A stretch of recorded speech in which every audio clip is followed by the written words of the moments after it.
Hello guys, once again welcome back to my channel. आज की इस वीडियो में हम पढ़ने वाले हैं क्लास 7 की बुक का नाम है दीपकम। और इस वीडियो में हम पढ़ेंगे चैप्टर नंबर दूसरे का नाम है नित्यम पिबामः सुभाषित रसम। यानी कि सुभाषित रसम का मतलब होता है जो सुंदर वचन का मतलब होता है कि जो श्रेष्ठ लोग हैं उनके द्वारा लिखे गए जो वचन होते हैं उनको सुंदर वचन या सुभाषित कहते हैं।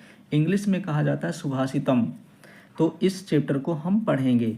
जैसे यहाँ पे बच्चे हैं और बच्चों के साथ साथ यहाँ पे टीचर भी दिए हुए हैं। तो स्टूडेंट अपने अपने जो इनके क्वेश्चंस हैं वो इसके बारे में पूछते हैं, तो उनके टीचर जो हैं जवाब देते हैं। अब क्या है, हम उसको पढ़ेंगे।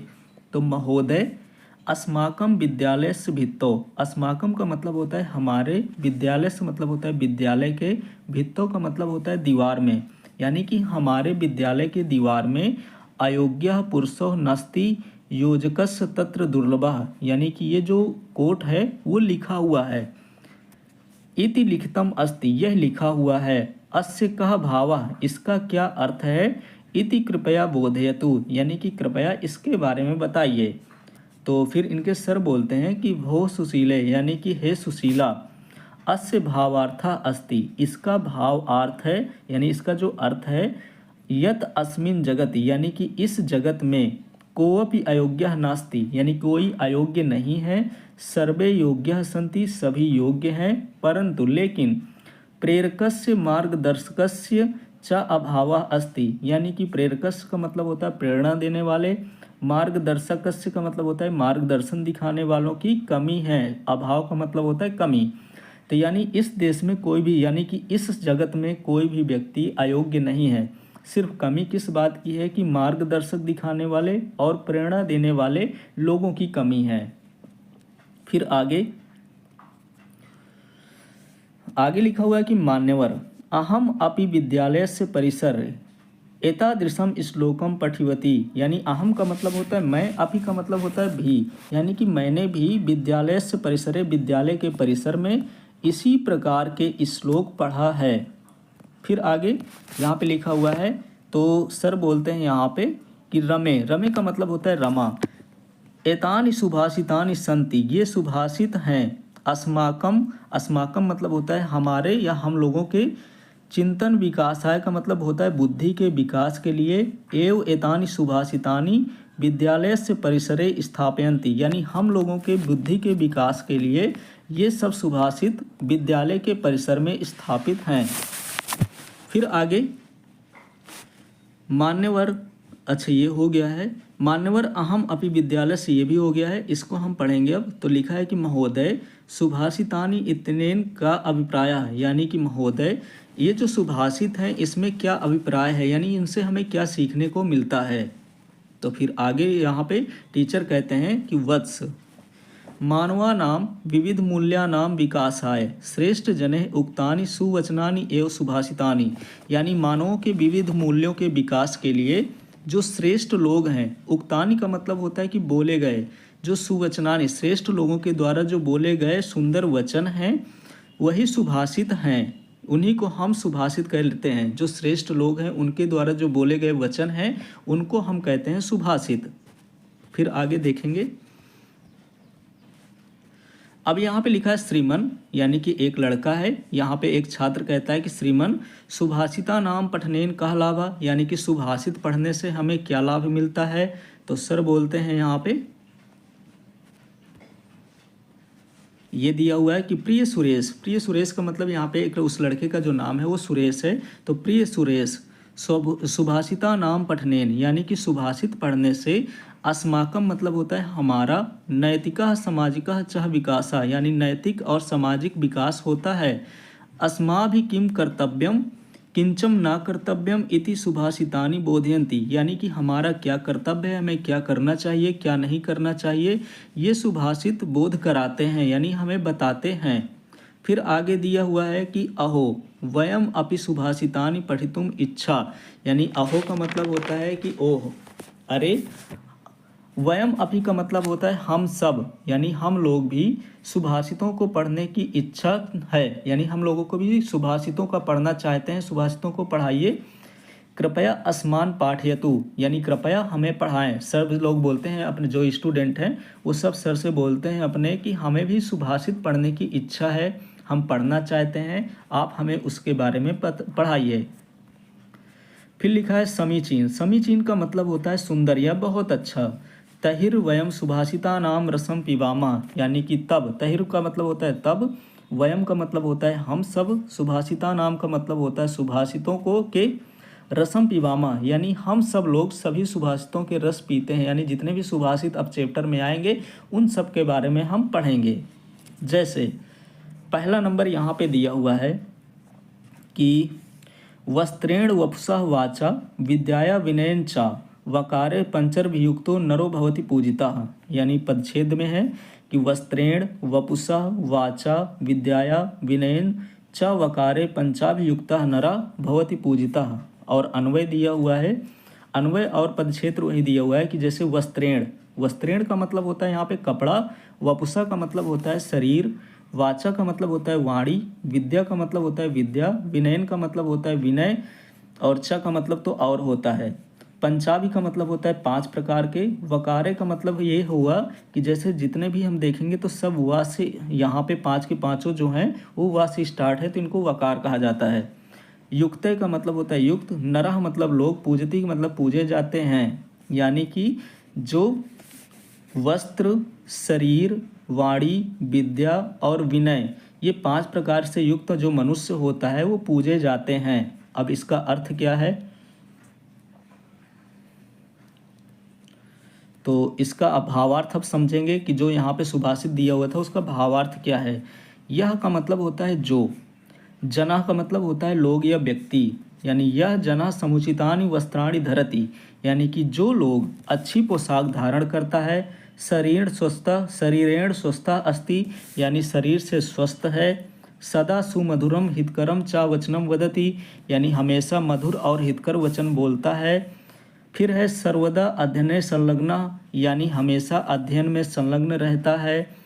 तथा चा विनम्रता चा व्यवहारति तादृश्य पंच विकारे, यानी कि जो विनम्रता पूर्वक व्यवहार करता है उसी प्रकार से जो 5 विकार हैं, वस्त्रम, वपु, वाक, विद्या, विनय, जो 5 प्रकार के ऊपर यहाँ पे विकार मैंने बताए थे कि वस्त्रम का मतलब होता है यहाँ पे कपड़ा, वपु का मतलब होता है यहाँ पे शरीर, वाक का मतलब होता है यहाँ पे वाणी, विद्या का मतलब होता है यहाँ पे विद्या से ही है, विनय मतलब विनय। ये जो 5 प्रकार से युक्त मनुष्य होता है वो संसार में हमेशा सम्मान प्राप्त करता है। ये इसका पहले वाले का अर्थ हो गया। अब हम पढ़ेंगे दूसरा वाला। दोषा पुरुषेण हतभ्य भूतिमिच्छता निद्रा, तंद्रा, भयम, क्रोध, आलस्यम, दीर्घ सूत्रता। जैसे एक यहाँ पे बहुत ही खूबसूरत पेंटिंग दे रखी है, एक माँ है और ये बच्चा है। ये बच्चा अपना होमवर्क छोड़ करके बढ़िया आराम से सो रहा है, तो इसको कहते हैं निद्रा। अब इसको किसी भी प्रकार का डर भी नहीं कि होमवर्क होगा या नहीं होगा, तो टीचर को मैंने कल क्या जवाब दूंगा मैं, ये आराम से सो रहा है और इनकी माँ इनको समझा रही है इस सुभाषित के माध्यम से। तो हम देखते हैं कि जैसे यहाँ पे लिखा है पद क्षेत्र में कि षड दोषा, षड का मतलब होता है 6, दोषा का मतलब होता है दोष। पुरुषेण इह हताभ्य भूतिम इच्छता निद्रा, तंद्रा, भयम, क्रोधम, आलस्यम, दीर्घ सूत्रा। अब इसका अन्वय पढ़ेंगे। तो अन्वय में दिया हुआ है कि इह भूतिम इच्छता पुरुषेण, यानी पुरुषेण का मतलब होता है पुरुष, यानी कि ऐश्वर्य को, यहाँ पे भूतिम का मतलब होता है ऐश्वर्य, तो ऐश्वर्य को प्राप्त करने वाला, इच्छा का मतलब होता है चाहने वाला जो पुरुष है। निद्रा, निद्रा का मतलब होता है नींद। तंद्रा का मतलब होता है कर्महीनता, यानी कि वो अपने कर्म को नहीं करता है। भयम का मतलब होता है डर। क्रोधम का मतलब होता है यहाँ पे क्रोध। आलस्यम का मतलब आलस्य होता है। और दीर्घ सूत्रता का मतलब होता है कि कार्य को आगे टालने की प्रवृत्ति, की आज नहीं कल करेंगे, कल नहीं परसों करेंगे। षड दोषा हतव्य, यानी कि ये 6 दुर्गुण बताए गए हैं, इनको हमें त्याग देना चाहिए। हतव्य का मतलब होता है यहाँ पे त्याग देना, तो हमें इन 6 दोषों को त्याग देना चाहिए। अब इसका भावार्थ क्या है तो उसको हम देखेंगे। तो भावार्थ में दिया है कि अस्मासु, अस्मासु का मतलब होता है हम सभी में। निद्राया षड्दोषा भवन्ति, यानी कि ये इस प्रकार के 6 दोष होते हैं। कौन कौन से 6 दोष हैं? तो नींद हो गया, कर्महीनता, भय, क्रोध, आलस्य और कार्य को टालने की जो प्रवृत्ति होती है, 6 प्रकार के दोष होते हैं, सभी व्यक्तियों में होते हैं। एते अस्माकम ऐश्वर्यस्य उन्नतेश्च अवरोधका भवन्ति, ये हमारे ऐश्वर्य और उन्नति में अवरोध यानी कि बाधा पैदा करते हैं। फिर आगे लिखा हुआ है अतः, इसलिए यदि मानव या व्यक्ति स्वजीवने धनिका, अपने जीवन में धनवान हो गया, धनिक का मतलब होता है धनवान, विद्वान भवितुम इच्छति, यानी कि जीवन में धनी या और विद्वान होना चाहता है, तो ऐश्वर्यम वैभवम च प्राप्तुम वाच्छति तहिर्सः अतिनिद्रा तंद्रः भिन्तिम क्रोधम आलस्यम विलंबेन कार्यकरणस्य प्रवृत्ति च एतान षड्दोषान परित्यजते, यानी कि इस प्रकार से जब से कोई व्यक्ति है कि अपने जीवन में धनी व विद्वान होना चाहता है, तो हमें इन प्रकार के 6 दोषों को त्याग देना चाहिए। और 6 दोष अभी मैंने बता दिए हैं कौन कौन से हैं। आगे दिया हुआ है सुभाषितानी। अगला है कि 4 नंबर में देखेंगे सुभाषितम में संस्कृत में क्या लिखा हुआ है कि अभृद गात्राणि शुद्ध्यन्ति मना सत्येन शुद्ध्यन्ति विद्या तपोभ्याम भूतात्मा बुद्धिर्ज्ञानम शुद्ध्यति। अब इसका पदच्छेद है। पदच्छेद का मतलब मैं यहाँ पे दिया है कि अवधि गात्राणि शुद्ध्यन्ति मनः सत्येन शुद्ध्यन्ति विद्या तपोभ्याम भूतात्मा बुद्धि ज्ञानेन शुद्ध्यति। अन्वय देखेंगे तो अन्वय में है गात्राणि। गात्राणि का मतलब होता है शरीर के जो अंग होते हैं। अवधि का मतलब होता है जल से। शुद्ध्यन्ति का मतलब होता है शुद्ध होते हैं। जैसे हमारे शरीर के अंग होते हैं, तो जब हम नहाते हैं तो वो अंग शुद्ध हो जाते हैं, यानी कि पवित्र हो जाते हैं या साफ हो जाते हैं। मनः सत्येन शुद्ध्यति, और मन कब से, यहाँ पे मन जो है वो सत्य से पवित्र होता है या शुद्ध होता है। भूतात्मा विद्या तपोभ्याम शुद्ध्यति, यानी कि जो विद्या और ताप से, भूतात्मा का मतलब यहाँ पे प्राणी है, तो प्राणी जो है वो विद्या और तप से शुद्ध होता है। इसी तरह से यहाँ पे दिया है बुद्धि ज्ञानेन शुद्ध्यति, यानी बुद्धि जो है वो ज्ञान से पवित्र होती है। अब इसका भावार्थ क्या है उसके बारे में देखेंगे।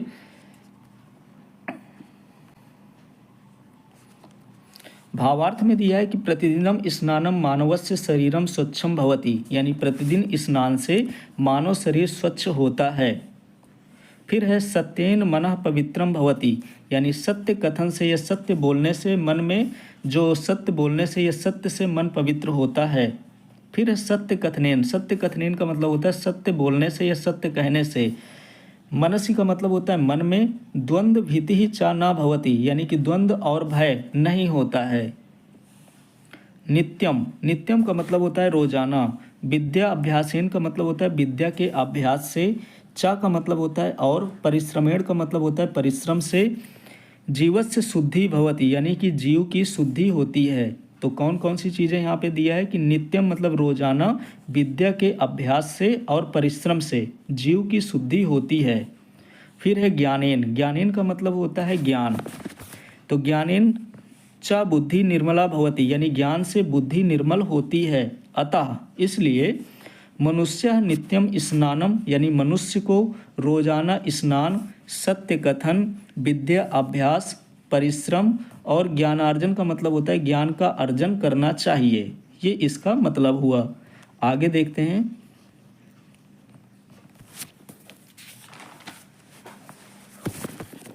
आगे यहाँ पे दिया हुआ है कि उत्तरम यथा समुद्रस्य, यहाँ पे ये वाला सुभाषित पढ़ेंगे। तो उत्तरम यत समुद्रस्य हिमाद्रश्चैव दक्षिणम वर्षम तदम भारतम नाम भारतीय यत्र संतति। 1 मिनट। तो इसका मतलब ये हुआ कि जैसे यहाँ पे दिया हुआ है कि पदच्छेद में कि उत्तरम यत समुद्रस्य हिमाद्रे च एव दक्षिणम वर्षम तदम भारतम नाम भारतीय यत्र संतति। अन्वय क्या दिया हुआ है उसको भी देखते हैं।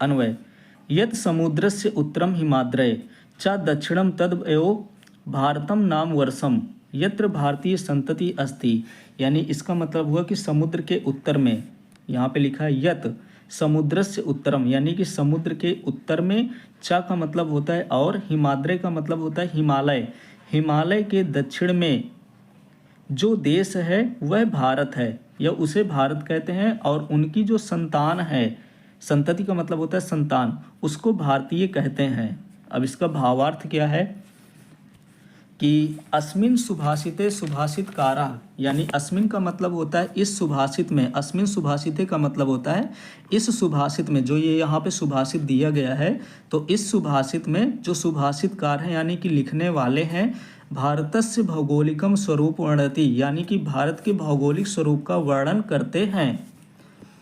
हिंद महासागर से उत्तर भागे, यानी हिंद महासागर के उत्तर भाग में, च का मतलब होता है और, हिमालय से दक्षिण भागे, यानी हिमालय के दक्षिण भाग में जो भूभाग है, यहाँ पे यह भूभाग अस्ति, यह का मतलब होता है जो, भूभाग का मतलब भूभाग, अस्ति का मतलब है, यानी कि हिंद महासागर के उत्तर में और हिमालय के दक्षिण में जो भूभाग है, तस्य भूभागस्य नाम भारतवर्षम, उस भूभाग का नाम भारतवर्ष है। अत्रता यहाँ के, नागरिका मतलब नागरिक, भारतीय मतलब भारतीय, नाम इति प्रसिद्धा, यानी कि यहाँ के जो लोग हैं वो भारतीय नाम से प्रसिद्ध हैं। आगे आगे दी हुआ है जल बिंदु निपातेन क्रमशः पूर्णता घटका सा हेतु सर्व विद्यानाम धर्मस्य चा धनस्य चा।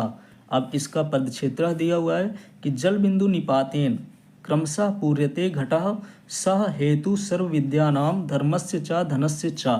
अन्वय में क्या दिया हुआ है कि घटः, घटः का मतलब होता है घड़ा, क्रमशः का मतलब होता है लगातार, जल बिंदु का मतलब होता है बूंद, निपातेन का मतलब गिरता है, पूर्यते का मतलब पूरा भर जाता है, यानी इसका मतलब हुआ घटः क्रमशः जल बिंदु निपातेन पूर्यते, यानी जिस प्रकार से पानी की एक एक बूंद लगातार गिरने से घड़ा भर जाता है, सह हेतु उसी प्रकार से, सर्व विद्या नाम धर्मस्य च धनस्य च भवति, यानी उसी प्रकार से सर्व विद्या नाम का मतलब होता है समस्त विद्याओं, धर्मस्य का मतलब होता है धर्म और धनस्य का मतलब होता है धन का संचय करना चाहिए, यानी जिस प्रकार से एक एक बूंद से घड़ा भरता है उसी प्रकार से हमें भी सभी प्रकार की विद्याओं का, धर्म का और धन का संचय करना चाहिए। अब इसका भावार्थ देखते हैं। जैसे यहाँ पे एक नल दिया हुआ है, नल के साथ यहाँ पे एक घड़ा लगा हुआ है और एक एक बूंद करके यहाँ पे भर रहा है और ये घड़ा जो है वो भर गया है। तो इसका जो भावार्थ है वो पढ़ेंगे। तो लिखा हुआ है यथा, यथा का मतलब होता है जिस प्रकार, निरंतरम का मतलब होता है लगातार, जलस्य मतलब होता है जल की, बिंदु नाम का मतलब होता है यहाँ पे बूंद, पतनेन का मतलब गिरती हैं, रिक्ता का मतलब होता है खाली, अपि घटा पूर्णतया भवति, यानी कि वो जो घड़ा है वो पूरी तरह से भर जाता है। तो इसका मतलब हुआ कि जिस प्रकार से पानी की बूंद गिरने से जो खाली घड़ा है वो पूरी तरह से भर जाता है, ठीक उसी प्रकार से, तथैव का मतलब होता है उसी प्रकार, जीवने निरंतरम अभ्यासेन, यानी कि जीवन में निरंतर यानी लगातार अभ्यास से, सामान्य अपि मानवा, यानी कि सामान्य मानव भी, सर्व प्रकारम यानी सभी प्रकार के, ज्ञानम धर्मम धनम च लभ्यते, यानी सभी प्रकार के ज्ञान, धर्म और धन को प्राप्त कर लेता है। अगला सुभाषित देखेंगे। अगला सुभाषित यहाँ पे 6वें नंबर में दिया हुआ है कि यह पठति, लिखति, पश्यति, परिप्रच्छति।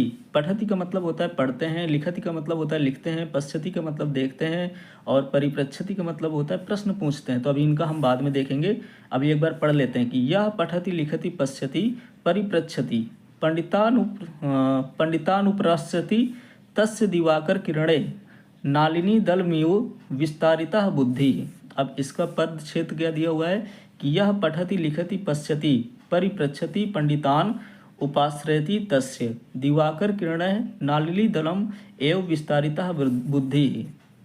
अन्वय में क्या है कि यह का मतलब होता है कि जैसे जो, पठति का मतलब पढ़ता है, यानी कि जो पढ़ता है, लिखता है, देखता है, प्रश्न पूछता है और बुद्धिमान लोगों के साथ रहता है, तो जो उसकी बुद्धि है तो उसी प्रकार से बढ़ती है जैसे दिवाकर किरणें है, यानी कि जो सूर्य की किरणें नालिनी दलम, यानी कि जो कमल की पत्तियां होती हैं, कमल के फूल होते हैं, पंखुड़ी होती हैं, तो पड़ती हैं, फैलती हैं।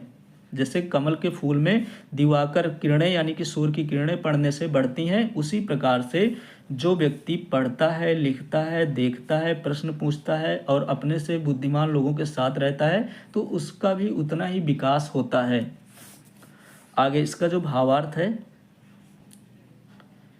जैसे हम यहाँ पे देख भी रहे हैं कि एक इमेज दे रखी है, ये एक यहाँ पे इमेज दे रखी है, तो यहाँ पे ये टीचर यानी डॉक्टर हैं, ये दोनों पढ़ रहे हैं, कुछ सीख रहे हैं। तो अब इसका भावार्थ समझते हैं। भावार्थ में क्या है, अस्माभि। अस्माभि का मतलब होता है कि हम सभी को आत्म विकास है, यानी कि अपने विकास के लिए, आत्म का मतलब होता है स्वयं के विकास के लिए, सर्वथा श्रेष्ठ जने। श्रेष्ठ जने का मतलब होता है कि जो श्रेष्ठ लोग होते हैं, सह संगति वाचस्य कर्तव्य, यानी कि अस्माभि का मतलब होता है हम सभी को आत्मा की विकास के लिए, एक मिनट, हम सभी को आत्मा की विकास के लिए हमेशा श्रेष्ठ जनों के साथ संगति और वास करना चाहिए। वासस्य का मतलब होता है रहना चाहिए।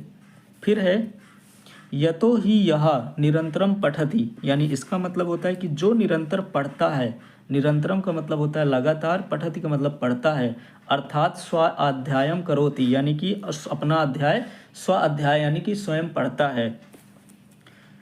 फिर है लिखति मतलब लिखता है, पश्यति का मतलब देखता है, विविधा नाम प्रश्नानम करोति, यानी विविध प्रश्न करता है, अनेक प्रकार के सवाल पूछता है, स्वयं संयम दूरी करोति, यानी कि जो स्वयं अपने संशय को दूर करता है, जो उनके डाउट्स होते हैं उनको क्लियर करता है। फिर है ज्ञानी जनानाम आश्रय, यानी कि ज्ञानी लोगों के आश्रय यानी उनके पास, समीपे का मतलब होता है पास, तिष्ठति का मतलब रहता है, तस्य बुद्धि यानी उसकी जो बुद्धि होती है, ततैव वर्धते यानी उसी प्रकार से बढ़ती है, यथा यानी जैसे सूर्य से किरणें, यानी कि जो सूर्य की किरणों से कमलम पूर्णतया विकसंति भवति, यानी कि कमल जो होता है पूर्णतया विकसित होता है। तो जैसे यहाँ पे मनुष्य के बारे में दिया गया है कि जो निरंतर पढ़ता है या लिखता है या देखता है या अनेक प्रकार के प्रश्न पूछता है और ज्ञानी लोगों के साथ रहता है, तो उसकी बुद्धि उसी प्रकार से बढ़ती है जैसे सूर्य के किरणों से कमल पूर्णतया विकसित होता है। अगला सुभाषितम है,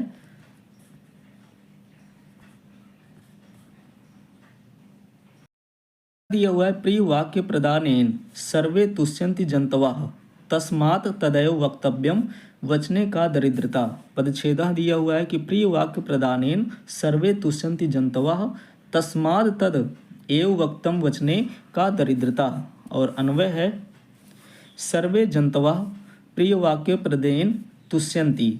फिर यहाँ पे इसका मतलब ये हुआ कि जैसे यहाँ पे सभी जीव, जंतवे का मतलब होता है सभी जीव, सर्वे जंतवा मतलब सभी जीव, प्रिय वाक्य प्रदानेन का मतलब होता है मीठी वाणी बोलने से, जैसे सभी जीव संतुष्ट होते हैं, तुष्यंति का मतलब संतुष्ट होते हैं, अतः वह ही बोलना चाहिए, यानी कि वह मीठी वाणी बोलना चाहिए। तस्माद तद एव वक्तम वचने का दरिद्रता, यानी कि मधुर बोलने में कंजूसी कैसी करनी चाहिए, यानी जैसे दिया हुआ है कि मीठी वाणी बोलने से, प्रिय वाक्य का मतलब होता है मीठी वाणी बोलने से सर्वे तुष्यन्ति जंतवा, यानी कि जितने भी जीव हैं सभी जीव संतुष्ट होते हैं। तो ऐसी वाणी बोलने से हमें कंजूसी कैसी करनी चाहिए, तो हम यहाँ पे अन्वय पढ़ेंगे। ये तो पदच्छेद दिया हुआ है, तो वही चीज़ें यहाँ भी लिखी होती हैं, उसका मतलब वही होता है।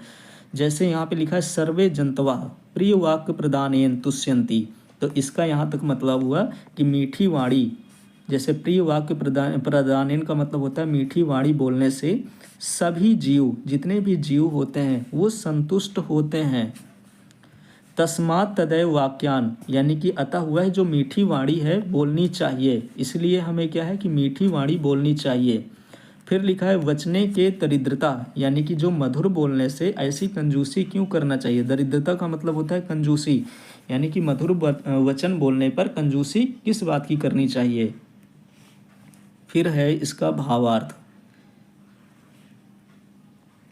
जैसे भावार्थ में क्या है कि मधुर भाषणेन सर्वे अपि प्राणिनः अस्माकं सर्वाणि मित्राणि माता पिता भ्राता इत्यादयः प्रसन्ना भवन्ति, यानी कि मधुर भाषणेन मत का मतलब होता है कि मधुर वाणी से, सर्वे अपि प्राणिनः यानी सभी प्राणी, अस्माकं मतलब हमारे, सर्वाणी का मतलब होता है सभी, मित्र, मित्राणी का मतलब मित्र, यानी कि मधुर वाणी से हमारे सभी प्राणी, हमारे सभी मित्र, जैसे जितने भी प्राणी हो गए, सभी प्राणी हो गए, हमारे सभी मित्र हो गए, माता पिता भाई आदि, प्रसन्ना भवन्ति यानी कि खुश होते हैं या प्रसन्न होते हैं।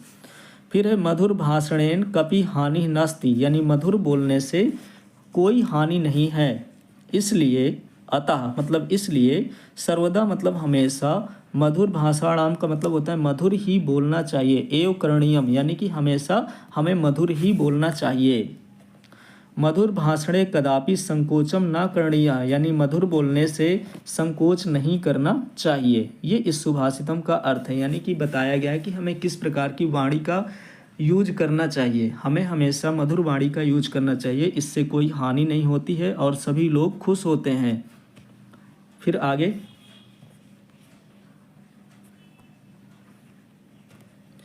भी यहाँ पे दिया हुआ है, जैसे कि ये बच्चा है खर्राटे मार करके यहाँ पे आराम से सो रहा है, तो यहाँ पे एक दिया हुआ है सुभाषित और इसके माध्यम से हम पढ़ेंगे। क्या लिखा है कि आलस्यम ही मनुष्याणाम शरीरस्थो महान रिपु, रिपु का मतलब होता है दुश्मन या वैरी, नास्ते द्युम्न समो बंधु कृत्वा यम नावसीदति, यानी अब पदच्छेद है कि आलस्यम ही मनुष्याणाम शरीरस्थ महान रिपु न अस्ति उद्यम सम बंधु कृत्वा यम न औषधति, यानी अन्वय में क्या है कि आलस्यम ही मनुष्याणाम शरीरस्थ महान रिपु, यानी कि जो मनुष्य है तो आलस्य ही मनुष्य के शरीर में स्थित जो है वो सबसे बड़ा दुश्मन है।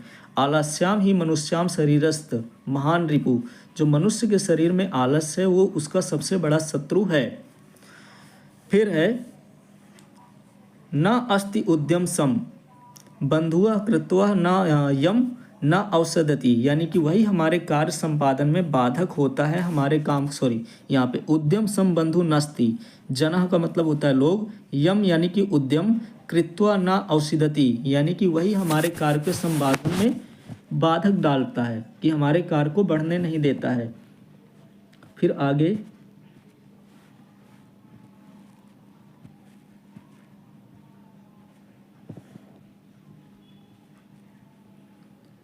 अब जैसे यहाँ पे एक इमेज दे रखी है, पहला ये, दूसरा ये और तीसरा ये।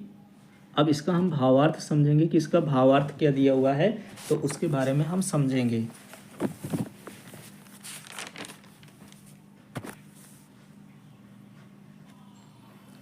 तो यहाँ पे इसका भावार्थ दिया हुआ है कि आलस्यम एवं मनुष्यम शरीरे विद्यमाना महान शत्रु अस्ति, यानी कि मनुष्य के शरीर में जो आलस्य स्थित है या विद्यमान है वही मनुष्य का सबसे बड़ा शत्रु है।